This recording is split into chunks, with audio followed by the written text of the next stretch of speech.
안녕하세요. 돈 파는 가게 대표 사원 김강주입니다. 오늘은 돈 파는 가게 돈 되는 인생 시리즈에서 강창희 대표님과 함께하는 세 번째 시간입니다. 강창희 대표님은 우리나라 은퇴 교육의 그냥 레전드 전설이십니다. 저희 돈 파는 가게 구독자분들을 위해서 소중한 시간 내주셨는데요. 얼마 전까지는 또 미래에셋 금융그룹 부회장으로 재직하시다가 지금은 트러스턴 자산운용의 연금포럼 대표로 우리나라의 아주 엄청난 이 노후 문제를 정면으로 또 교육을 통해서 대응하고 있는 분이시기도 합니다. 오늘 또 귀한 시간 자리해 주셨는데요. 안녕하십니까? 네, 감사합니다. 예, 네. 지난 두 번째 이 시간까지 또 많은 분들이 네. 많은 또 관심을 가지시면서 댓글도 왕성하게 또 응원해 주셨는데 오늘 우리가 세 번째 시간에서는 혼자 사는 노후 어떻게 대비할 것인가 라는 제목으로 점점 이제 독거 노인들도 많아지고 네. 부부가 같이 살더라도 언젠가는 남편이든 아내든 혼자 남는 인생을 또 맞이하게 되지 않습니까? 네. 그래서 단순하게 혼자 사는 인생은 운명이지만 네. 또 이제 독거라는 이 포인트 이전에 네. 결국 이제 은퇴라는 이것을 종합적으로 생각하면서 노후를 어떻게 대비할 것인지 오늘 이 시간에는 돈, 즉 재정적인 문제뿐만 아니라 비재정, 돈 외적인 문제까지 함께 나누는 시간 갖도록 하겠습니다. 저희가 이제 지난 두 번째 시간에서 노후 빈곤 문제를 이야기했고요. 100세 시대에서 접어들면서 점점 이제 혼자 사는 분들이 급속하게 늘고 있고 그것이 현실이죠. 네. 우선요, 2018년에 통계를 보니까 사별을 하고 예. 남자분이 혼자 된 분이 3만 명 한 해 동안에 생겼고 여성분이 이 남편이 먼저 떠나고 혼자 된 분이 9만 9천 명. 되게 남편이 먼저 떠나잖아요. 이렇게 늘어났다고 하더라고요. 그런데 이제 남자분들은 부인 먼저 떠나고 혼자 남아서 9년 내지 10년 정도 살다 세상을 뜨는데 여성분들은 15년에서 16년 징그럽게 혼자 남아 살아야 돼요. 그럼 이게 싫으면 어떻게 하면 되는가? 연하의 남자와 결혼하면 되죠. 그래서 작년에 결혼한 백상 중에서 초혼인 경우에는 18쌍이 연하의 남자와 결혼했다고 하더라고요. 요즘 젊은 여성들은 통박 있는 거죠. 돈이 있어야겠네. 그래서 제가요, 젊은 그 여성들한테는 그렇게 얘기해요. 남편감을 회사에서 고르지 말고 경기고등학교나 서울고등학교 앞에 가서 고르라고 그러는데 그래야지 혼자 사는 기간을 줄 수 있다고. 근데 결국은 뭐냐? 정상적으로 결혼해서 살아도 이렇게 혼자 남아 사는 기간이 길거든요. 맞습니다. 네. 자, 그런데 혼자 남는 시간이 길기 때문에 사실은 그 전에 어떤 의미에서는 그것을 준비하는 것이 아닌가 싶을 정도로 요즘은 이제 중년, 나이가 들어서 부부 생활을 오래 함께 하시는 분들의 이혼이 점점 늘어나고 있더라고요. 1970년대를 보면요. 돌아온 싱글, 결혼했다 이혼한 분이 70년대만 해도 연평균 15,000건 정도밖에 없었거든요. 이게 2018년에는 10만 9천 건으로 이혼 자체가 늘어난 거예요. 그러니까 옛날에 우리 어머니 세대들은 결혼해서 실망을 하면 팔자라고 생각하고 희망을 버렸는데 요즘 여성들은 결혼해서 실망을 하면 남편을 버린답니다. 근데 옛날에는 결혼해서 4년 이내에 아이고 실수했구나. 그러고 이혼하는 비율이 제일 높았거든요. 결혼 이내, 결혼 4년 이내 이혼 비율이 가장 높았다. 근데 이게 2018년에는 결혼해서 20년 이상 된 소위 말하는 중년 황혼연의 비율이 1990년도만 해도 5%밖에 안 됐는데 2018년에는 33%. 야, 그러면 제일 높은 지금은 비율 아니야? 이 혼인 기간별로 볼 때 비율이 제일 높은 게 중년 황혼연이에요. 자, 살만큼 다 살고. 요거 조심해야 돼요. 이게 뭐 살만큼 살만고 상대방의 관점에서 보면 뭐 진을 다 뽑아먹고 헤어지는 거죠. 이렇게 다 보니까 그 독거노인이 늘어나니까 일본은 지난 시간에 얘기했지만 630만 명. 그러니까 이렇게 중년 황혼년 되고 나면 또 막 결국은 혼자 살려고 하겠죠.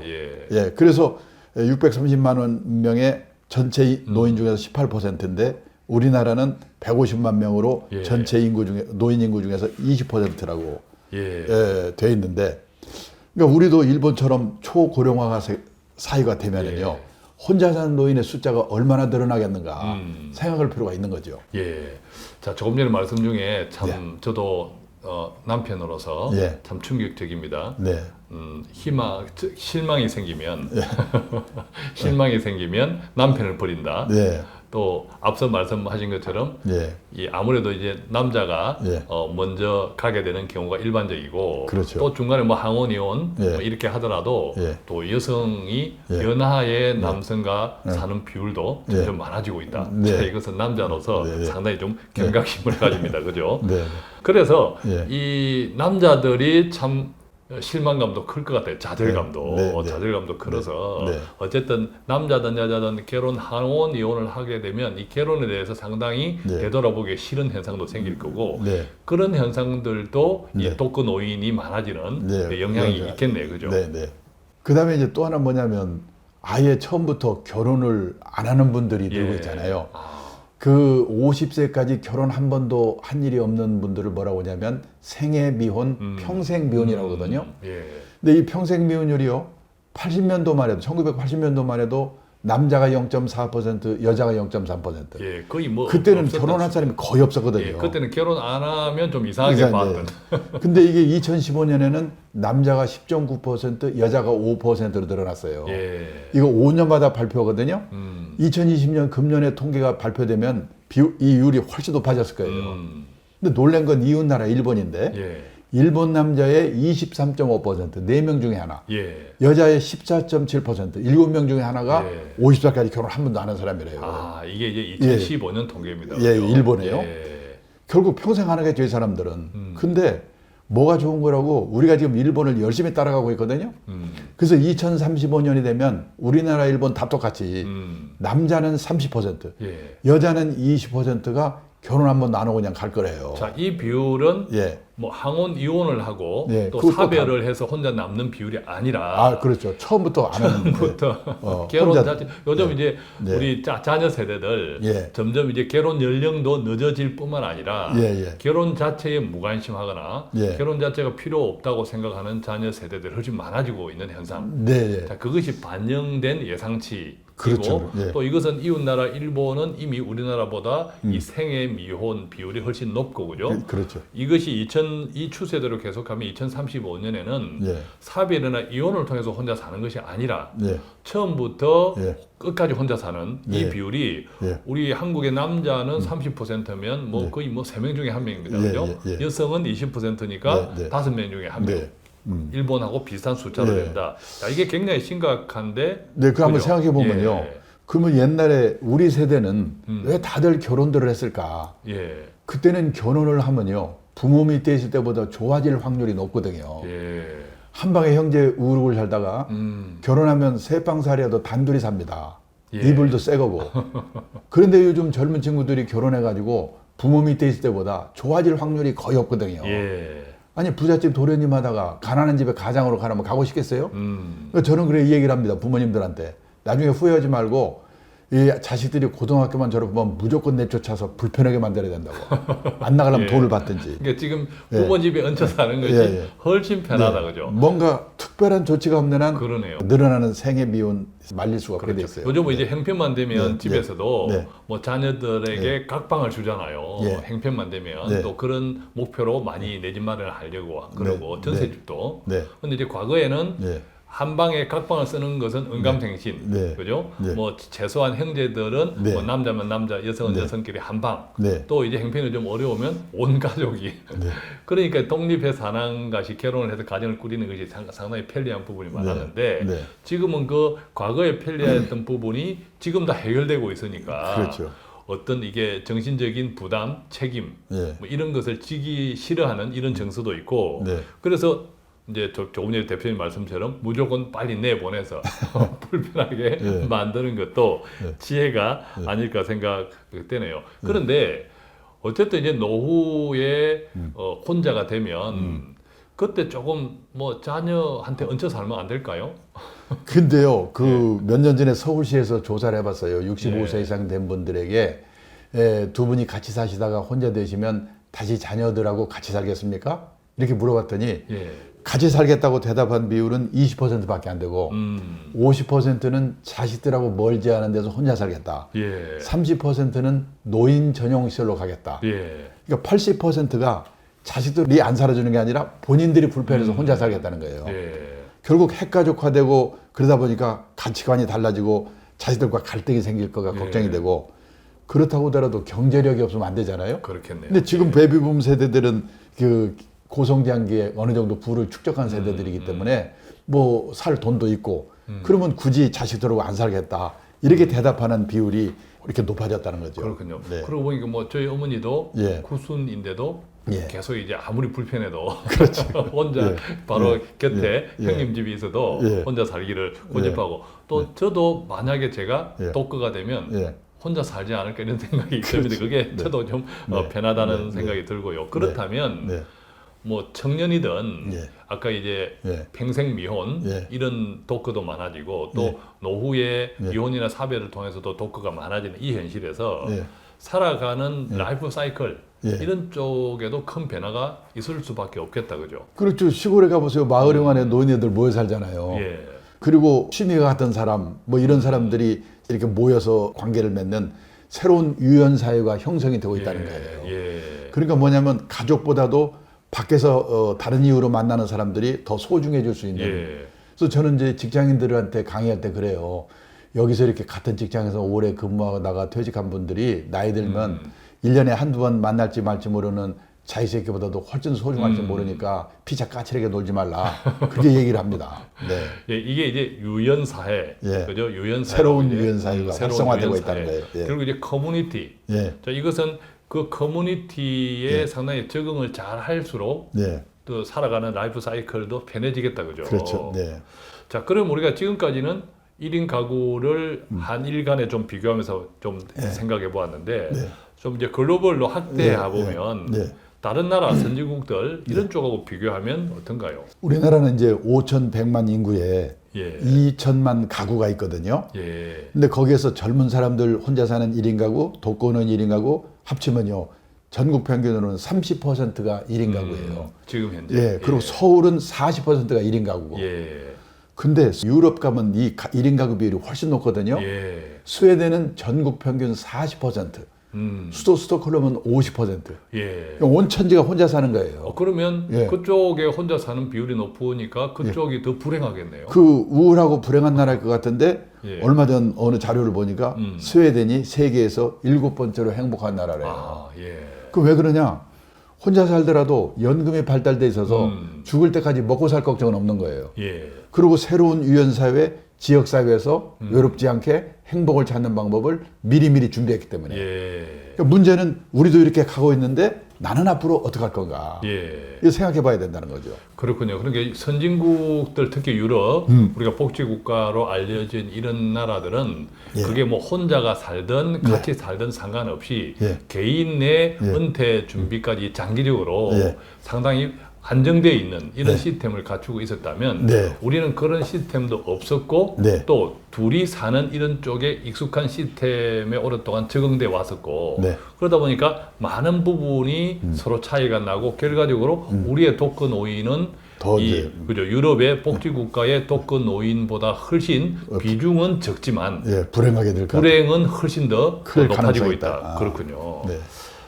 그렇다 보면 이제 뭐 우리가 요즘 노후 은퇴 관련된 또 노후에 어떻게 살까 이런 관련된 책들도 참 많던데 일본도 이런 책들이 많죠. 예, 제가 10몇 년 전에 일본에 가니까 책방에요. 예. 이 혼자 사는 노후에 대한 책이 쫙 깔려 있는 거예요.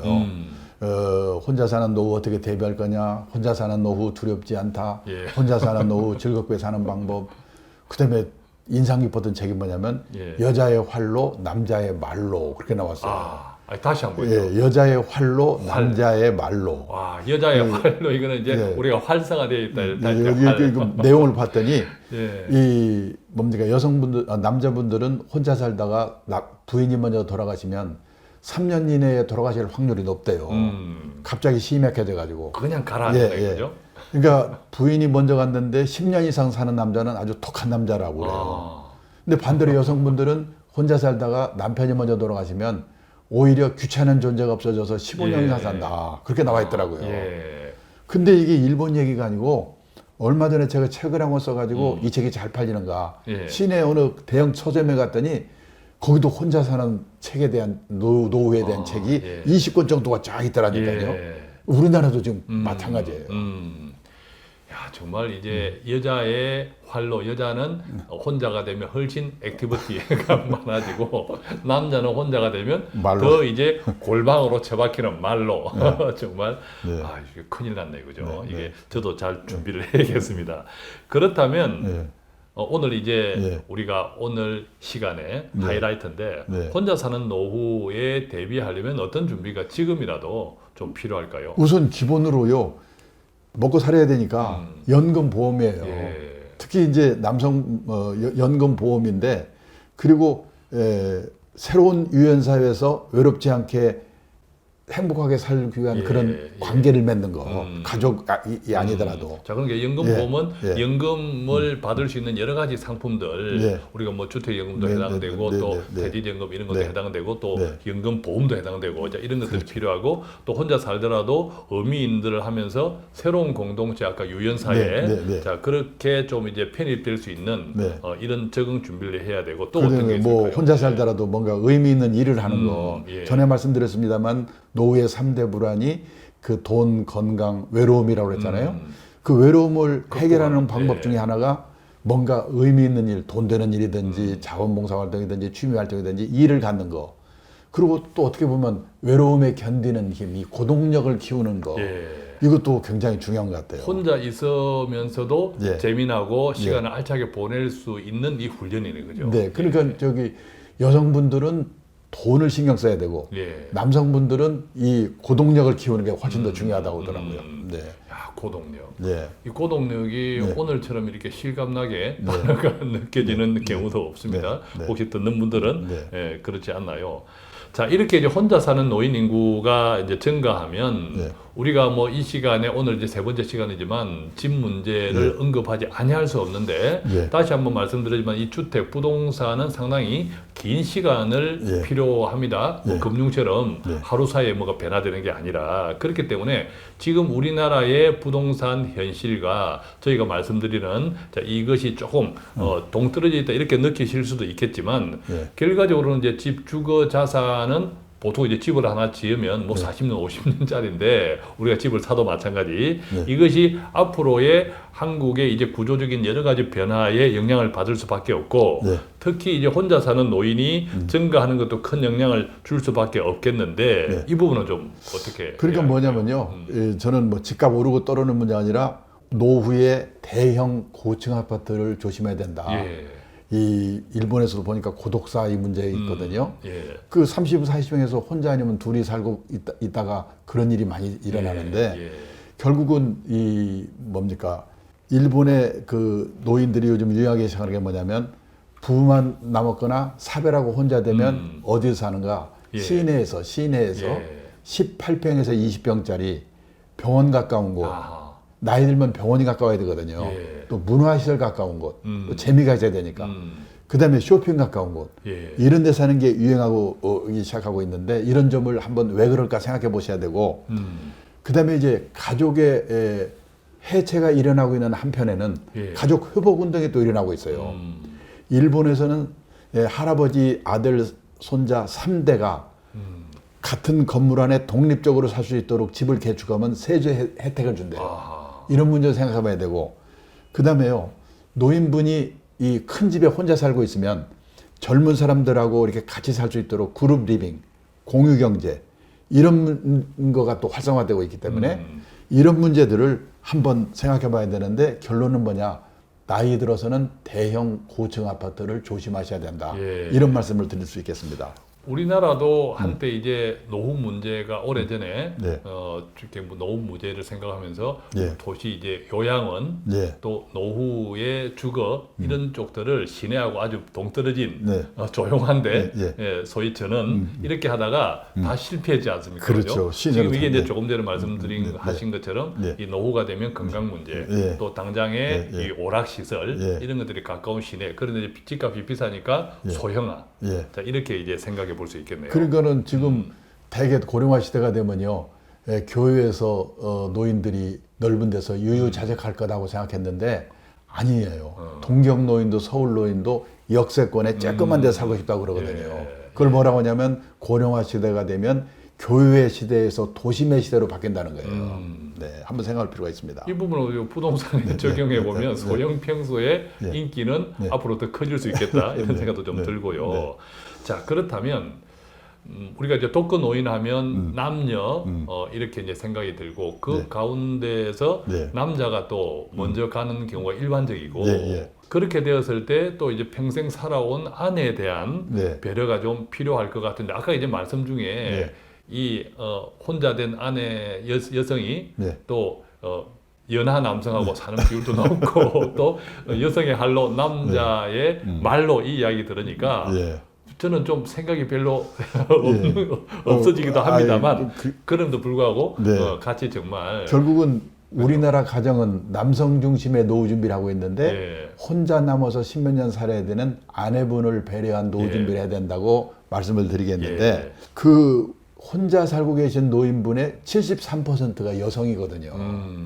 그래서 뭐냐면 예를 들어서 혼자 남아서 그분들이 부인들이 살 수 있도록 연금이라든지 보험이라든지 이런 거를 미리미리 좀 준비를 해주는 게 중요하고 제가 좀 오래된 얘기인데 전라도 광주에 유명한 변호사 한 분이 계셨어요. 그분은 80대 중반에 아주 아침에 미역국에 식사하시고 동네 다방에 가서 다방 받아먹고 농담 따먹게 하다가 집에 와서 벽에 기대고 아이고 피곤하다 이렇게 돌아가셨는데 그분은 돌아가신 뒤에 보았더니 옛날에 변호사분들은 뭐 땅도 여기저기 있고 그래가지고 자식들이 상속으로 무지개 싸우거든요. 근데 돌아가신 뒤에 봤더니 본인 명의로 돼 있는 게 전화기 한 대밖에 없더래요. 그럼 골치 아픈 문제를 다 해결해 줬어요. 그 다음에 세를 받는 월세를 받는 부동산이 하나 있는데 그거의 소유권은 자식한테 줬는데 사용권은 만하님한테 준 거예요. 그러니까 그 사모님 돌아가실 때까지 월세는 사모님 거죠. 이런 식의 혼자 남아서 살아야 되는 아내분을 배려한 노후 준비를 해야 된다. 아주 준비를 해야 된다. 그런 말씀을 좀 드릴 수 있겠습니다. 이 남자들의 인생은 참 끝까지 고달픕니다. 끝까지 여성을 책임져야 하는 남자들이지만 그래도 또 여성이 가정을 일구고 얼마나 또 평생을 또 헌신했습니까, 그죠? 어차피 남자가 먼저 가니까 혼자 남게 되는 아내에 대한 배려는 남자의 마지막 사랑이 아닐까라는 생각이 가지고요. 오늘 또 이제 강창희 대표님과 이제 세 번째 시간이었습니다. 이번 세 번째 주제는 노후, 특히 이제 혼자 남는 것까지 우리가 고려할 때 어떤 준비를 또 지금부터 치열하게 고민하고 해봐야 할까 이런 말씀을 드렸는데 많은 도움 되었으리라 생각합니다. 돈 파는 가게 돈 되는 인생 오늘도 조금이라도 도움되는 정보 배달해드리기 위해서 최선을 다하고 있고요. 간단한 문의는 02-5360-153 또 카톡 플러스 친구 돈 파는 가게 1:1 채팅창 문의해 주시면 아는 범위 내에서 성실하게 답해 드리겠습니다. 다음 네 번째 시간에서는 이 퇴직 후 12만 시간으로 말씀을 드릴 건데 이게 어마막대하게 중요합니다. 왜냐하면 우리가 퇴직 후 엄청 긴 시간을 어떻게 미리 알고 준비하느냐에 따라서 이 퇴직 후 은퇴 인생이 완전 달라지겠죠. 그래서 다음에는 퇴직 후에 12만 시간이라는 주제로 강창희 대표님과 함께 말씀 나누는 시간 갖도록 하겠고 오늘은 여기서 마치겠습니다. 고맙습니다. 네, 감사합니다.